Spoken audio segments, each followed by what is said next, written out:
Welcome to No Ideas Original Podcast. Thank you for having me, fellas. Let's do this. Good. So we know you. You know, time is limited. We know you're a busy man. I just want to start off by asking you. Everybody knows that you're the co-host and co-creator for Drink Champs, and you got Crazy Hood Productions. Yep. But I also know that you have a history of making mixtapes. So what inspired you to get into the mixtape game? And how just things come about from a mixtape perspective? Yeah, I'll try to give you the short story, and you guys can hear me fine, right? Just want to make sure. Yeah. All right, cool. Because it's a long story, but in short, I gravitated towards being a DJ. I just was, a super hip hop head. Lived the culture. Was a b-boy, graffiti art. I was trying to do all the elements of hip hop growing up, but DJing is what I really gravitated towards. And locally in the scene, I wanted to just in the beginning just put on for Miami for home base for the city, and I wanted to see how could I help boost our local scene. And I'm looking around me at other DJs, and this is when I start when I finally get turntable. I couldn't afford turntables when I was a younger teenager. Finally able to get Technique 1200s, and I felt like I was ready to start doing stuff seriously as a DJ. And I'm looking around, I'm seeing other DJs. There's guys that were doing like the parties and the early clubs, and then there was guys that were turntablists, world renowned, like DJ Crazy's a world renowned DJ out of Miami from my hood. We had guys like radio wasn't a big thing yet, but then like underground radio, we had guys doing it. So I was like, I saw a lane open in the mixtape side of things, because all of our mixtapes came mostly from New York.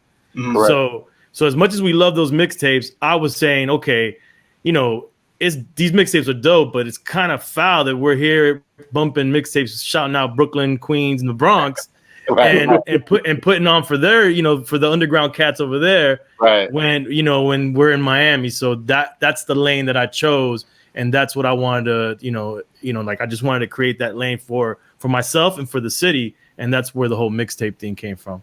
Yeah, you ended up winning for Justos also, right? Yeah, that was my first mixtape award. Yeah, I got an award from Justos, which it was for being I think it was new mixtape DJ, although I had already been doing mixtapes for years before that, but I was still, honored. And Justo, rest in peace to Justo. He he did a lot for the mixtape community and mixtape DJs, and he told me early on, because I'm still in the South, and the South wasn't what it is today. And but people like Justin, there was a lot of people, some folks in the industry that saw the future in the South, and he was always like telling me, "Yo, E, keep doing what you're doing. I see what you're doing out there." And eventually, I got an award at the Justos Mixtape Awards. Nice. Talking about mixtapes, talk about what you considered your passion project another time. Talk about putting that together. Yo, man, that was such a dream come true. I think any mixtape DJ, they would want to put together an album, because ultimately you're doing compilation albums every time you do a mixtape. Correct. And you're A&Ring, you're picking the songs and the artists and this, that, and mix and matching. So that was something I always wanted to do, but I just, I felt like it just was never the right time. Resources weren't there for it. I wanted to do it right, is what I'm saying. Right. So there was a point, I forget the exact year, but it came out in 2015. So it only took me a year to put the album together, which is actually, from everybody I spoke to, they were like, "Damn, that's pretty good for a project of that magnitude." We had 66 artists on the album. Shout out to my homie KGB who helped me with it. Kether, he's A&R on the project as well. And I just said, now's the time. I felt like it felt right, and I went ahead and put it together. And if it wasn't for all the relationships and everything that had happened before that album, that album couldn't have happened, because I couldn't have afforded that album in reality. Right. But it was relationships and friendships and artists that I'm cool with that gave me verses and producers and people that just came, when it came down to it, they had my back, and I was able to do that album. Man, you had the likes of Primo, Buck Wild, Hazardous, Sound, Inspect the Deck. The list goes on. I'm wow, you really had to put some work into it, man. Kudos to you. Thank you, man. Great job, man. Thanks. It was an excellent blend of artists on there. Thank you. Yeah, and the whole point was to make it like a mixtape where you just, you mix and match all these artists maybe you didn't think of that might sound good together, and artists from different regions, and underground cats and new cats and pioneers and legends. And that was just, like I said, it was a dream come true to put that project together. Nice. Right. Now, what was throughout your life, as far as in the music industry, what was the biggest no that you had to accept and you turned it around into a winning situation? Man, there's so many no's in that motherfuckers. I don't know, man. I mean, I just think that, and I don't know that this is necessarily a no, but just from the moment that I decided that I wanted to take music and make a career out of music, and specifically in hip hop, the minute that I decided that and started telling people around me, just from the fact that we were in Miami, and then even the neighborhood that I come from in Miami, people were just like, man, you don't know anybody. Like, this doesn't make sense. It's going to be a failure. Like, don't even put yourself out there like that. You know? Yeah, I mean, sometimes it's not even haters. You know, I've talked with a lot of people, and sometimes your family or your girlfriend or someone that sometimes they actually care, and they just don't want to see you fail and get hurt. Right. You know, and they just like, come on, man, like, you ain't gonna go nowhere with this, you know. And, you know, this Cuban kid from Miami, from Kendall, like, come on, man, get out of there, get over it. And then, but to me, I'm like, nah, like I could see it.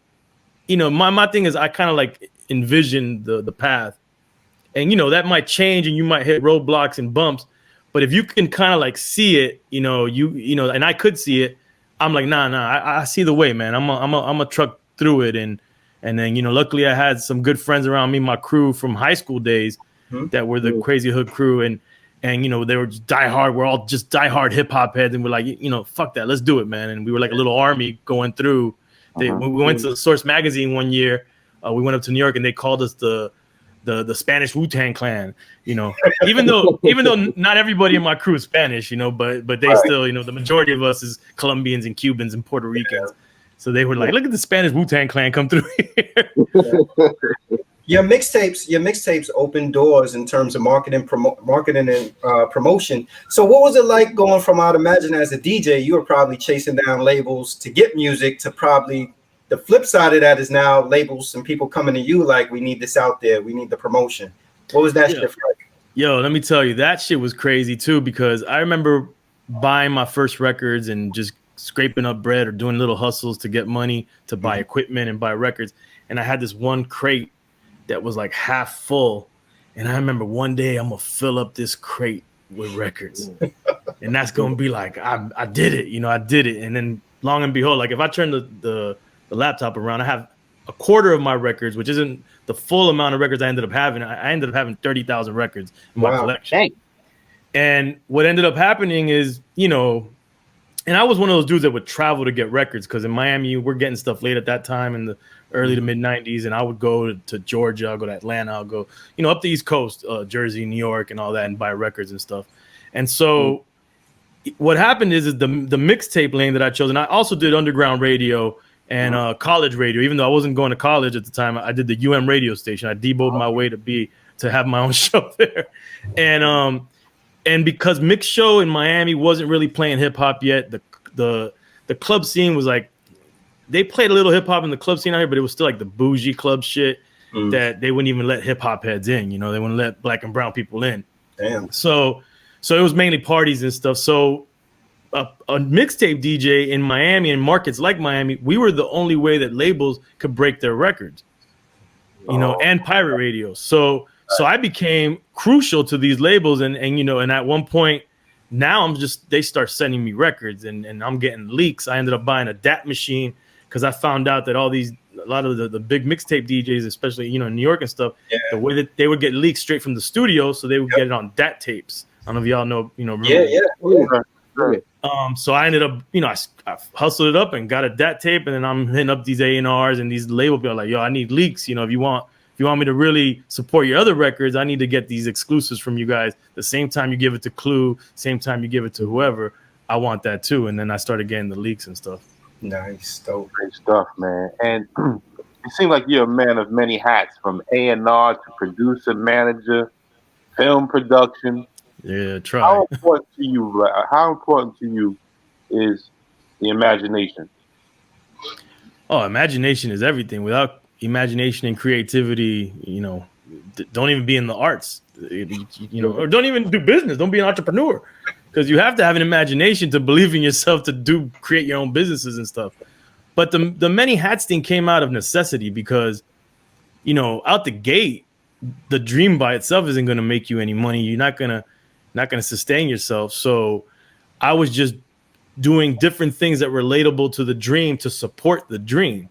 Correct. And trying to find any kind of revenue streams, you know, that you know, once you put them all together, it was enough to keep things moving in the right direction. And that's the only reason I wouldn't have done all those things had I popped off just mixtapes or popped off with just a group that I managed. I wouldn't have done all that other stuff, but it was out of necessity that I had to, and I'm grateful because it allowed me to learn 360 all the different roles in the game, and I could appreciate everybody's position in it, and I could see it from all angles, you know, when I'm dealing with different things that I'm doing. Yeah. And take me through what it is artistically you see when you go into a promotional campaign, because you've had a gig with Coca-Cola before. Yeah, I mean, all of that is a result of hip hop stuff. You know, I promoted my own company with my crew, and that raised the eyebrows of local reps for labels. And at one point, we ended up our marketing company.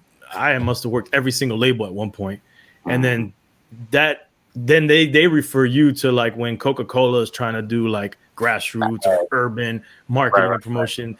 They would refer them to us, and we ended up doing movies and Coke and Bacardi and all these different people. But my thing with that, man, is I just use the same tactics I would use to promote my company. You know, to me, it's all about grassroots. It's about, you know, visibility. I also had this whole thing where it's like people don't have to like you, but they need to know about you. And then you, once they know about you, then you turn around and get them to turn around to like you. But first, let them know about you. So if anybody ever asked in the city, like, you know, about this brand or about me or about whatever, I've heard of that. Like, you want them to say, I've heard of that. And then you work on getting them to really know about what you're doing after that. That makes sense. Correct. Good stuff. What was one, like, I guess maybe two, if you can give us two answers to this? Yeah. What was the biggest record that you wrote to where it's like you might have felt that at that particular time, whatever venue you was doing, it might not be the one, but you took a risk and you played that record and you got a great response from that. So you're talking from a DJ standpoint or from a marketer standpoint?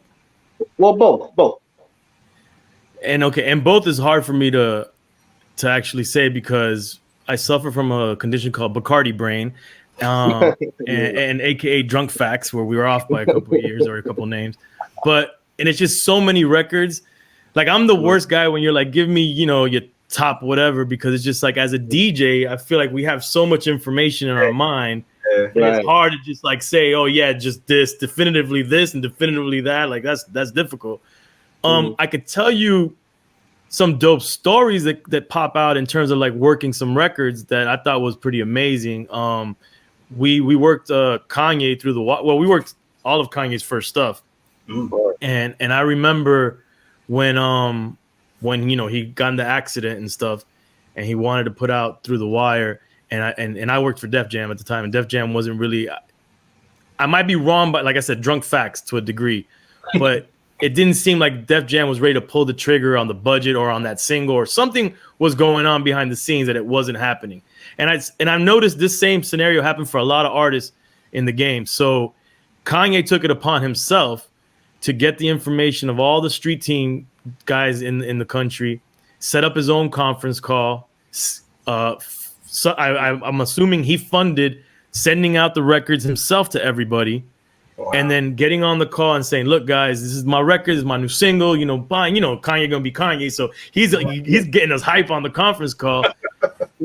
But there's no Def Jam like people on the call. It's just him, you know? And then he ended up coming out to the markets himself, working the records, going to radio. I remember I got some ill drops. He did like a freestyle for my mixtape at that time. Nice.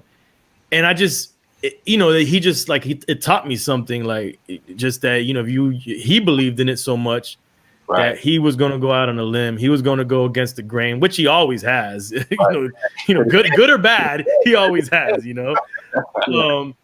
And I just thought that was just very memorable for me, because it ended up working. And that might not have been the biggest record on that album, but that set the tone for us to get, Jesus Walks eventually, which I knew when I heard the album, I knew that was the one. That was it. And, but that was the era of you don't put your best record out first. That was the era of you put out a pretty good record, you set the tone, get people's attention. And then once you got their attention, you hit them with the banger, Yeah, that was a classic album. Let me ask you this. We had Ranji, DJ Ranji. Yeah, legend, man, a legend. Ago, and I asked him, and I asked you from your perspective as a DJ, what was it like to transition from turntables to Serato? Was that an easy transition for you? Bro, I'll tell you, I still haven't really transitioned. I ended up getting sponsored by Native Instruments Tractor, which my turntables are right in front of me, and I got all the equipment. They sent me everything, which I feel terrible because I'm sure there's somebody, DJ in need that could have taken all that stuff and flipped it. And, and I never really, truly made the transition. Like I basically retired truly DJing at that point, and I mean, to be honest with you, I've seen incredible DJs transition perfectly and even do better because with the technology, it allows them to do so much more. But it's just, to me, it was a culture being a vinyl DJ, turn around, going through records and like just really quick, the cover, the label, and you pull that, and in seconds, you got to move everything around, and then you break the bad side was you broke your back bringing all these records to the club, and that was just all the culture for me, man. And once that changed, it changed the kind of like what I signed up for to be a DJ, and I have an appreciation for the art form. I love the technology and what it's done for great DJs like my boy Craze that I've mentioned already. He's amazing on all using that stuff. But I never truly made the transition, to be honest. Your story's similar to Ron G's because Ron G said the same thing, that he got a sponsorship. He was like, I think he said somebody paid him like $5,000 or something and gave him the equipment. And then when he said he finally used it. Let me see if I can show you. You can see. He said when he finally used it, he took it out and that people were clowning him in a club because it was I forget what brand it was. Everybody was on Serato and he was on the other brand. And it's like that because he had a sponsorship that he had a tractor. Yeah, but he said it ended up growing up on him and he appreciated it afterwards. But I could imagine like if you're a purist as a DJ making that shift from going, the actual element of looking for records and having a record sent to you, and if you're somebody who's really, really that close to the culture and the art form, to then somebody drop in your lap, forget the records, here's your laptop, your controller, go at it. It's just, how do you, like, I couldn't catch the vibe the same way. Looking, never mind that I'm getting older, my eyesight sucks, but looking through the laptop, looking at the words, that wasn't the way that I knew it was the record. I don't know. I just already knew by the way that the record looked, where it was in the stack. I already knew, okay, this is the vibe I'm going for. It's in this crate and, this far back. Boom, got it. Doing that, looking at it on the laptop just changed that whole thing for me, man. And I couldn't. I want to listen. I want to try. I want to get, but I believe, I used to sit in my room practicing sets for hours, and now I got kids. This is not happening. What I'm saying? you probably respect the same sentiment of being in the studio with the artist versus the artist emailing you, or you email the artist. Like, absolutely. I think the quality of music comes out better when both the producer and the artist are just bouncing ideas off of one another in the same atmosphere versus, I'm going to send you this 16 and you just add it to whatever beat you got. You know what bothers me the most out of that? And, I'm a little indifferent only because I'm a mixtape DJ, and when they would send me a verse, I just, just send me an exclusive. Mm-hmm. But as a fan of the music and listening to when people do that, like on an album that I buy or whatever, or an artist that I'm listening to, when you hear the difference in the tone because the mic they used was different, the studio they was in, the compressors were different. When you hear that different tone, you're like, man, they just sent them that verse. Man, I can hear it. A perfect example, I'm sure you probably heard the Nas King's Disease album, and you listen to the Firm track. Yeah. You could tell. You could tell. But the positive with it, I get a sense that Hit Boy was actually in the studio with Nas. Oh no, they have tons of footage of it. Yeah, for sure.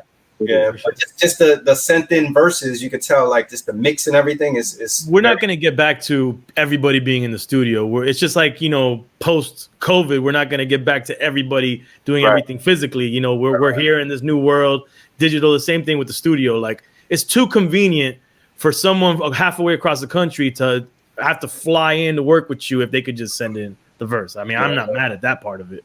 Right. And speaking of other countries, man, I watched your documentary, you and your boy Garcia going over to Cuba. Thank you. What was it like visiting Cuba, one, and then how much did it change your perspective on life coming back to the States? Man, it made me appreciate everything I complained about, man. And I don't know if you've seen the film since. That sparked the series that I went on to continue to do, which I'm in my 6th film. It's in post-production, where we went to South Africa. We went to Haiti, Peru, Vietnam, Colombia. Nice. And every single place we visited, and we're following kind of like the hip hop trail, basically. It's like we're allowing hip hop to be our host to kind of show us the country. And usually in most places, hip hop, at its purest is in the hood. That's right. So we're going into the hood, and when you go into some of these countries, sometimes I feel bad saying third world country or this or that, but they're poorer countries, Mm-hmm. And it really, it puts into perspective what we complain about over here, and even about on the music tip, like you just see the hunger and the happiness of these guys just doing what they love, and hip hop is what they love. And when we come over there and they consider us from the States, the Mecca of hip hop, and they're just like happy that we're even interested in what they're doing. And correct. It just changing my whole perspective. And I come back like more inspired and more invigorated and reminded why I love hip hop so much and what got me so into hip hop as a kid, because sometimes the business and the industry, you become jaded and you just become turned off to the game, because the industry side, in my opinion, isn't hip hop. It's industry. It's money making industry, business, but it's been cloaked now where everything is hip hop. And so generations growing up think that this industry facade is hip hop, when we know different. And when I travel to these countries, I see different. This is hip hop, at its purest form. No money being made. They all want money, don't get me wrong, but no money being made. They just want to get props. They just want to go out there and create this music. And that's dope, man. Yeah. Tell us how big bass music was down there when you had like the Loop era, and how was that transition to what it is now, to where how the ATL sound has been ruling the airwaves for roughly since like 2000, 2001? Right. But we wouldn't call that in Miami. I would say we wouldn't consider the ATL bass the same as Miami bass. Of course. We would consider it different, even though it may be cousins to each other. But growing up, bass music wasn't any different than hip hop in the beginning. Like when 2 Live Crew came out, it was 2 Live Crew, Run DMC, NWA. Like, this is the stuff that I'm listening to, and no one's saying that 2 Live Crew is any different than what NWA. They just different region with a couple. What they're talking about is a little different, but it wasn't different. What ended up happening historically, I think, for Miami, is that Luke, when he went off on his own and he kind of like made he wasn't a rapper, so he made more like chanting music, and it was all about like the music for people to dance to, the chicks, the strip club environment. And it spawned this thing that was like less lyrically infused and more just like music. And I mean, you can go back to the history of bass and all this, comes the Caribbean and the soca and all that stuff. Yeah. But growing up, all of that stuff was a part of our musical landscape in Miami. Like, nobody from Miami could ever denounce bass music and say it's not a part of it, because when we had house parties, you played the reggae to dance with the chick, then you played the bass music to dance with the female, and then hip hop was just there to like mean mug and just like listen to some shit, and play the wall for a second. And then once the reggae came on, you hype again with the female, and then the bass music, they walling the fuck out. So it was a part of it. But what happened is the two communities in Miami, the diehard hip hop heads, and then like the bass community, they splintered. and it seemed like it was like a New York takeover because a lot of people moved from New York to Miami, which happened a lot in different cities. And they brought this whole thing where it's like hip hop is synonymous with New York. And then the cats in Miami, a lot of people were like, fuck that. Like, you know, we Miami. So they kind of said, well, then bass is our shit. And then hip hop's your shit. And it created this weird division in Miami. I feel like we've come back from that, but that's what kind of like divided like the two scenes. You had bass scene and then you had this hip hop scene. But there was plenty of people that were born and raised in Miami that were just diehard hip hop heads. But it was just that weird parallel scene. But bass is a part of our DNA out here, man. If anybody, look, I grew up in New York. If anybody ever lie to you and tell you that in New York we wasn't listening to Luke, that's crazy. Yeah. You throw on. We were definitely listening to it up there. Used to blow the walls off of everything. Yeah. So I know you and Nori worked on other projects prior to Drink Champs, but how did Drink Champs even come about? How'd you guys set that up?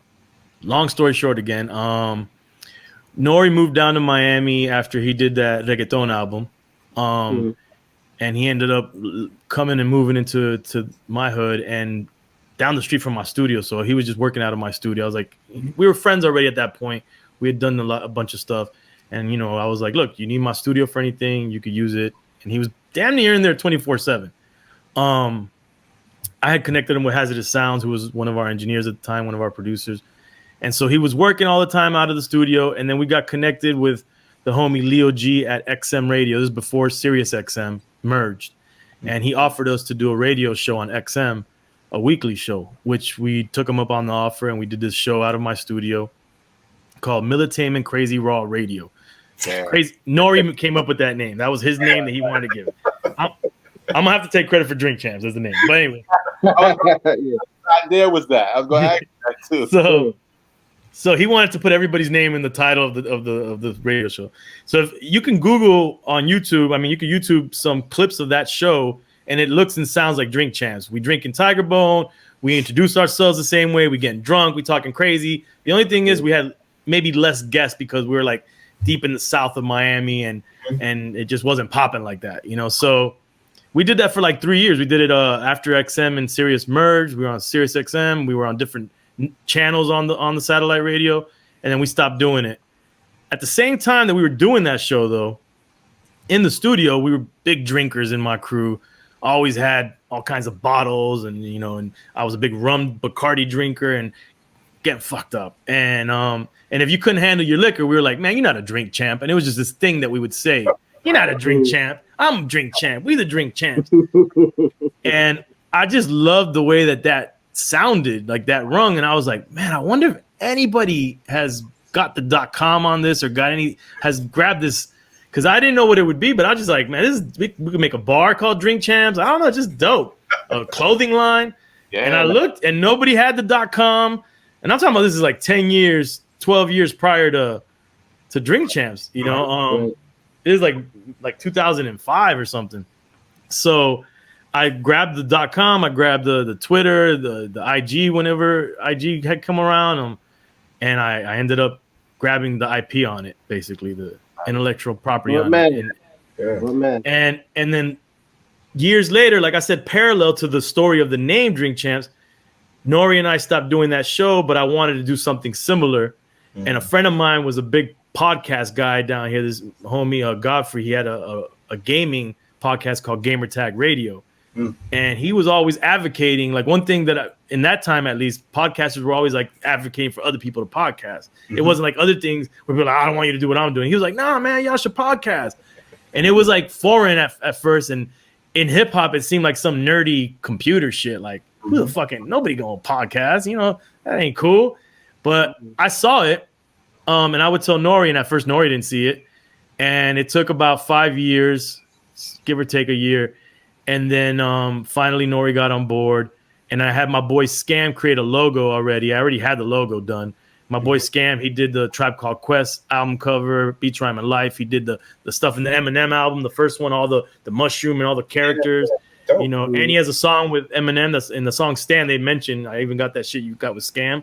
Mm-hmm. So he's from Carroll City. He's a Miami native. My homie, fucking legendary artist as well. So he created this fucking legendary logo. And once Nori was ready, because one thing with Nori is that if he's not ready, it's gonna take forever. But once he's ready, he's super impatient. Like, you know, like, you better be ready. He's like, fuck, man, you can't even go to the bathroom. He's already doing something. So he's like, all right, let's do it. Let's do this shit, you know. And I was like, all right, I got the name, and Drink Champs, I got the logo. And he's like, whatever, let's go. Yeah, let's go. Let's do Drink Champs. Right. And you know, and then my boy also, that dude Godfrey, he had just did distribution for his podcast on CBS Radio, and he gave us the plug, and they wanted 2 pilot episodes to proof of concept, basically. And we did the one with Fat Joe, and Kenny Anderson. Yeah, Kenny Anderson was the first one we actually recorded, but the first one we released was Fat Joe, and the rest is history, man. Yes, sir. And it's a beautiful show, man. God bless you, man. Thank you, man. Y'all bring out topics probably always thought about artists. And what I wanted to ask you, who's the most interesting artist you had on the show and why? Interesting. Everybody has their own interesting side, but the one that I had the most fun with and was most surprised by was 50 Cent. Because I hadn't really had a lot of I mean, I had interacted with him in the past through mixtape stuff and even through Nori, but I didn't have a lot of interactions with him, and just kind of like seeing everything we've seen of 50, I just felt, you know, he was gonna come guarded to the show. And I heard he doesn't drink, which he doesn't. Right. So he came by himself, and at that time we were recording Lil Haiti, which if you don't know, in Miami, you know, some people would say it's like an infamous area, you know, shit goes down Lil Haiti, but whatever, it's fine. But if you're not from Miami, you might be, you know, you might not come alone, let's just say.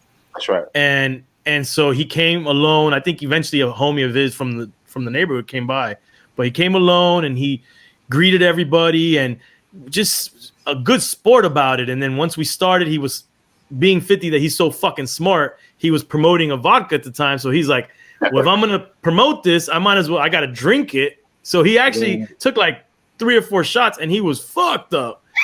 You know, he was in rare form, but he had fun with the show. He got the concept. Like, some people come to the show guarded on Drink Champs. They think we're, you know, like we're trying to get you drunk. We're not. We just want everybody to just have fun. Like, if you drink it with your homies. That's right. And he understood that. And we just had a blast with 50, man, which it was unexpected for me. I didn't think it was going to be that much fun, you know? Now, in the cannabis culture that we're in, it almost looks like Drink Champs is going to turn into Smoke Champs. Well, I own that. You know, we got that one down too. You know, I grabbed Smoke Champs. I knew it. I knew something. And I don't smoke, but everybody around me smokes, and I was like, hold up a second, man. I know that's just good. Someone's going to create that immediedely. Yeah. So I even got the logo. Scam did the logo for that as well. Nice. I got that ready to go. I can't wait. Yeah. You want it, man. Yeah. And back to when you was talking about your friend doing artwork and all that, right? It's funny because a friend of mine actually did artwork for your show, DeMont Pender. Oh yeah, man. He's hella talented dude. Yeah. Yeah, I know him since like '96. And he was on a show like I think about like a month ago, fellas. Something like that. About a month ago, yeah. Yeah. So I was like, man, this is just, it's crazy how the synergy is, you know? I mean, once you really look at it, man, it's a small world, especially like in hip hop. Like, I feel like, you know, what is it, the 6 degrees of separation, and even less than that. That's why be careful how you treat people, you know, because you know, we're all connected some way or the other, you know. Yeah, relationships, everything. You know, one of the things that I've loved about Drink Champs is just like, it seems like a natural chemistry, the vibe, you know, and everybody in the room. But when COVID hit, you guys had to shift to quarantine champs. So you feel like that's changed any of the dynamics of the show? Yeah, it's not the same, man. Quarantine champs, I mean, I'm glad we could do it, and we did a couple of them. We're back to shooting physical episodes again. Unfortunately, I missed a couple because I actually caught COVID. I had the virus for a second. So yeah, I got I mean, I'm good. I'm alive. But you know, but we can't say that for everybody that's caught it, you know. But luckily, you know, I got through it. But yeah, I mean, it's one thing when you sit down with people physically and you're having some drinks, and even if they don't drink, because that's another thing too, man. You don't have to come to Drink Champs. You don't have to drink. And I think it's dope when someone comes and they're, you know, whether they're on some sobriety stuff or they just don't drink. I think that's a really great message to people out there, you know. And we always say we'll do all the drinking for you. Right. But it's not gonna, the Zoom stuff. It's just the way Drink Champs is with the jokes and the clowning, because Sonny's over here, Mr. Lee saying something crazy, and Boris over there, and the weed or someone made a noise and we crap. It's just not the same on Zoom, like that's all a part of what I think makes Drink Champs special. Just having our crew there, and it feels like just a studio vibe. Yeah, you mentioned though, like the sobriety stuff. The episode with Lamar Odom to me was like one of the craziest episodes. It was almost like you try to flip it, that y'all forced him to engage in it, but everybody watched it and it was very apparent that he was a willing participant. And I didn't see that Nori asked him anything crazy out of the ordinary. And it was bug when Nori said something like, "Well, actually, you asked to come here," or that one was most awkward, I would say, Drink Champs ever. Yeah. I felt bad in that episode, man, just because, I don't want to be a part of anybody's demise if they have substance issues. Yeah. But the one thing that I would say, and maybe there's some things that I wouldn't have done on the episode that happened, or things that I didn't want to happen. But overall, man, everybody's an adult. He came with an entourage of people that, if anything, they should have had his best interest at heart. And if they saw something wrong, they could have stopped taping. We don't make anybody do anything on the show. And if you watch the show, you will know that Nori's always saying some off the wall shit. He asked Puffy how J-Lo's ass smelled, like how her chair, if he sniffed her chair. Like, come on, man. If he's asking Puff that, like, he's not gonna ask Lamar Odom some crazy shit about the car. It's just, if you watch the show, nothing's off limits, and it's all about just laughs. It's not to hurt you. It's just to take a dig and joke, and you could laugh back at us. You could say some shit about my beard, or you could say some shit about Nori's teeth, or whatever. Like, it don't matter. Yeah, crazy, man. Yeah. I wanted to ask you. This goes back to the trip you went to Cuba. Talk about Zombie a little bit. Oh, Zombie, man. I missed that dude, man. I got a couple messages, like someone sent me some videos of him. Zombie he's a real drink champ, bro. He's the original drink champ. Yo, dude, let me tell you about that guy, man. And I hope he's okay right now with everything going on. Right. But talk about a diehard hip hop head. I don't know if you could sense that from the film. Sure. He was crazy annoying at one point, but it was funny because there was he wouldn't leave us. He was like, I don't want to use the word crackhead, but he was like the crackhead that just won't go away. Like it was kind of like that vibe, And he was just going in our refrigerator and going in our bags and grabbing shit. And he's like, he would go, "Zombie have? Zombie have?" Like, no, Zombie, you can't have that. But there was a day that we're gonna take a trip somewhere in the island, and Denai Suarez, the artist we were with, that she was friends with him. Mm-hmm. She's like, "Yo, you can't come," and he's like, "No, I want to come." He's getting mad. She's like, "You can't come," and she told him no, and we left. And I remember how much we missed him that day. Wow. I'm like, bro, we missed the dude, and we came back, and we're like, "Zombie, here, take all our shit." And I could tell you straight up, man, like that's the type of dude that he has a lot of issues in his life, like with his family, and I'm pretty sure he has mental health issues himself. He's been actually, after we left, he was institutionalized in Cuba. Wow. But but I could tell you that if anything's kept that guy as sane as he could possibly be, it was hip hop. It is hip hop. And He has such a love for hip hop. And his name wasn't Zombie, but after we left, like that wasn't his nickname. After we left, he's El Zombie. Like he prides himself on it. Because that was kind of a diss. We're like, "Hey, this is zombie ass motherfucker."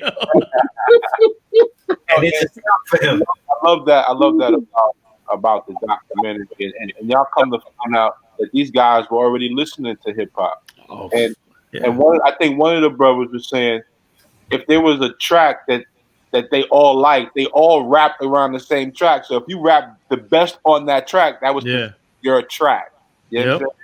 And I just thought that was dope. And I remember Dead Prez and Black August going out for the political prisoners. Sada Shakur being out there, finding out she was out there, and they're just bridging the gap.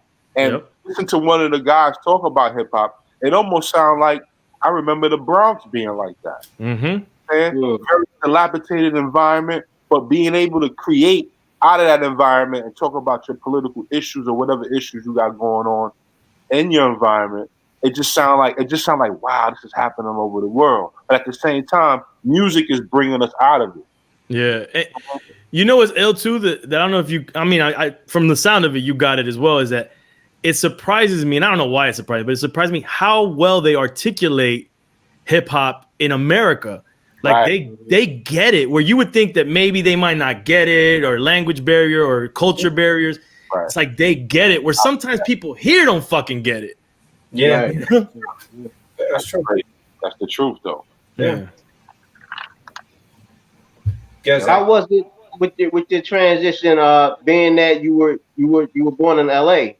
So Yeah. how was the transition of that experience with music and culture and everything? And when you moved to Miami, when you moved to Florida, like, was it difficult? Was there a lot of barriers or not really?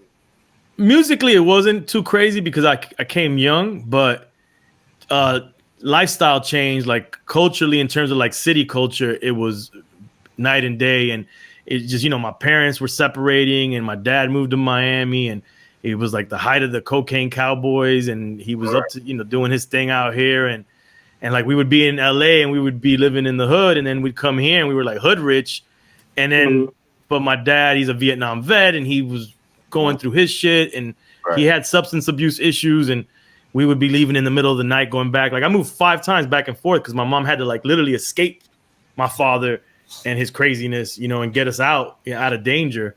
And so because of all that, I hated Miami at first. You know, I come from this dry air environment in LA in terms of like the weather, like there's different kinds of weather. And then I came here in the summer and it's fucking monsoon rains. It's humid. My dad is a fucking monster as a little kid. He's like this monster that I'm scared shitless of. And I'm like, yo, fuck this place, man.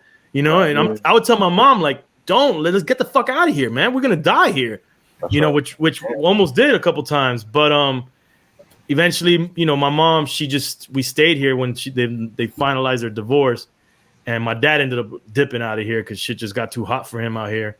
And then I made my chops out here, man. But it was, you know, once I made my friends, like my diehard crew that I'm still with today, that's like the foundation of Crazy Hood. And I'm an only child, so they became my brothers. And that brotherhood is what, you know, like made me just, you know, like Miami became my home after that. Yeah. So what's next for Crazy Hood? Drink Champs, DJ EFN, whatever. We just keep going, man. Keep pushing the brands and you know, coming home. I'm still like I said, I'm excited. We're in post production with South Africa. We got Colombia that we never released publicly that we finished a year ago. And just, you know, keep pushing the brands, man, and just keep making a living. To be honest with you, man, like just got to be grateful. I'm grateful every day that I can make a living doing my passions. And as long as I could do that, you know, I'm good, man. And I'm raising these kids now, so that's a whole other ball game. I'm a 45-year-old guy with 2 little kids right now. It's shit's crazy. I should have been like my friends who had kids when they were teenagers, and now their kids are grown and in college. I done fucked up, man. And that's the hardest shit you ever gonna do, too. Just to give you a heads up. That what? That's the hardest shit you're gonna ever do, raising them kids. Yo, I started a podcast with some homies called Fatherhoods podcast, and it's all about, you know, parenting from like where we all come from in the culture and hip hop. And we have like Bumby talking about being a grandfather, and Angie Martinez talking about being a mother to men, to boys in the Me Too movement and stuff like that we tackle on the show. So I would tell people to check that out.